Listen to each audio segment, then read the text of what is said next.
For this recording, would you mind talking about dreams a little bit? Sure, we can do that. What kind of dreams do you want to talk about? Well, we could talk about anything. Let's start with dream symbolism, or maybe transmutation dreams. How about that?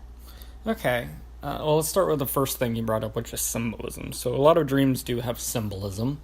When you wake up after a dream, you're most likely, generally, most people will ask, what the heck was that about? There's all these different pieces and components. Sometimes they're disjointed. Sometimes they go from one scene to the next without much cohesion, or at least much sense to the rational mind. And when that happens, most people, rather than choosing to discern what that was, they'll immediately begin to dismiss it right when they wake up. They'll be like, ugh, I don't know what that was. Okay, on with my day. But something that I've been doing personally, and something that you've been doing with me, is that we'll wake up in each morning and we'll ask, not what was that, but we'll begin to be playful with what that could have been. And when you begin to do that, something really interesting happens, which is you start to really play with the idea of what was just occurring in your sleep. You begin to validate what you were doing in your sleep. Because each and every one of us, sleep for each and every person on the planet is a way to connect with your higher self, a way to connect with your essence of your core vibration. So you go out of body each and every night, but most people don't really realize that is what they're doing every night. And so the symbolism that's created in each of these experiences has to do with actions and motivations and different things you're working out while you're out of body each night.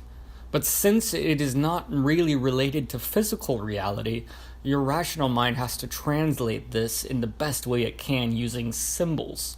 Because in the non-physical, not everything is actually a house. Not everything is a car. Not everything is solid. It's non-physical, so it becomes symbolic. You try to give yourself symbolic clues. Your rational mind tries to translate non-physical understandings in the best way it can using physicalized symbols. And often these are metaphorical, rhetorical, and playful. But as you begin to discern what your symbolism means for you, and you begin to play with the idea of translating these dreams when you first wake up, you can actually start to get a pretty accurate picture of what you were doing in your sleep, out of body, that night, each night. So specifically with regard to transmutation, which was the second part of your question, transmutation is the idea of converting darkness into light.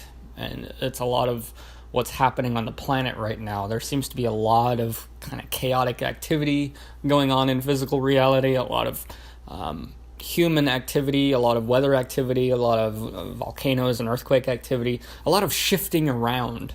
And ultimately, with regard to the consciousness shift on this planet, we are moving from a state of relative unconsciousness to becoming more conscious of ourselves, more conscious of our eternal nature, our eternal connections, our connections to spirit.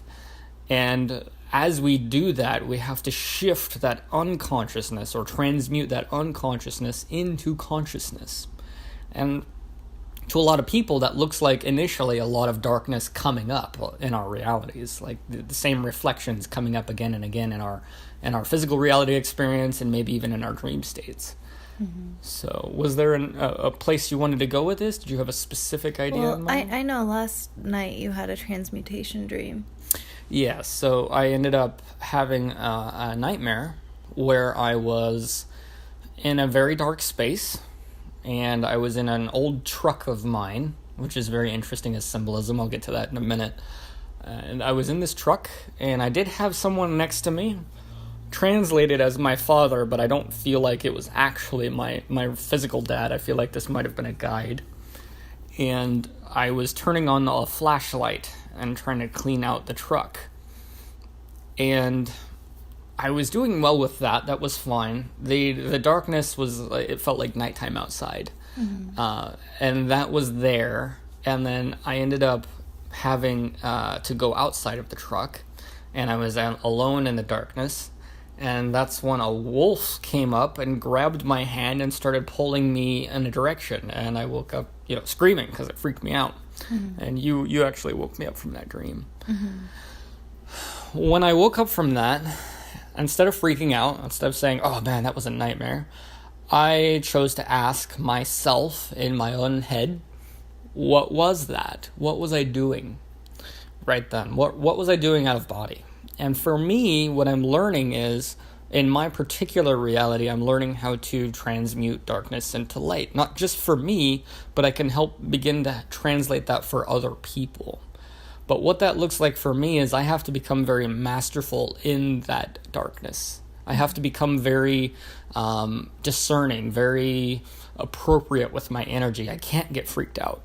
Because if I get freaked out when I'm trying to help someone else who's freaking out, you know how that looks. It just looks like two people panicking. That doesn't really help anything.